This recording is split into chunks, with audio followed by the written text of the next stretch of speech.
Economics is the study of the production, distribution, and consumption of wealth and resources. Economic theories are based on the fact that resources are limited.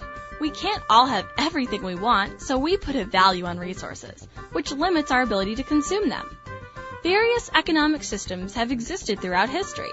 They are characterized by who controls the means of production, like factories and natural resources.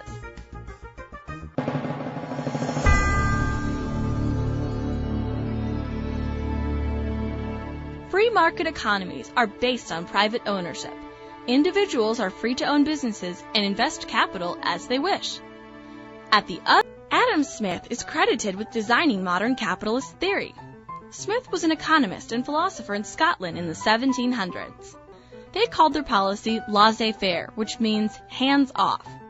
Adam Smith agreed with the physiocrats. In order to stimulate an economy, government involvement in commerce must be severely limited. In 1776, he published An Inquiry into the Nature and Cause of the Wealth of Nations. The book was a big hit. Smith claimed that nations would become wealthy only when its citizens were free to pursue their own interests. In serving themselves, he said, people will best serve society. Smith's work established the conditions or freedoms that are necessary for a capitalist system to operate. These conditions are still true today. With the freedom to own property, individual capitalists and entrepreneurs own the shops and factories and make decisions about what to produce and how much. These decisions are directed by the laws of supply and demand rather than government controls. The freedom to make a profit motivates business owners to produce or supply what consumers demand. Business owners are also free to compete with each other for customers. Competition motivates producers to improve quality and efficiency of production, so they can offer better products at cheaper prices and still make a profit. On the other side of the equation, consumers have the freedom to spend their money as they wish. They can shop around for the best deals, which forces business owners to be competitive.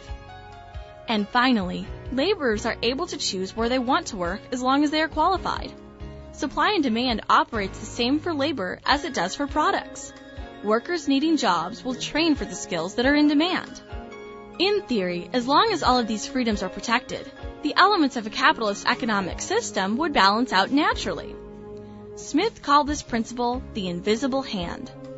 As long as citizens were left to pursue their own goals, they would achieve economic harmony. Gradually, this new capitalist system took hold in Europe. England was the first to benefit from the new free market system. Entrepreneurs found capitalists to put up the money for new factories, and they hired workers to produce goods. Motivated by competition and the need to be more efficient, entrepreneurs constantly look for new and better ways to produce materials.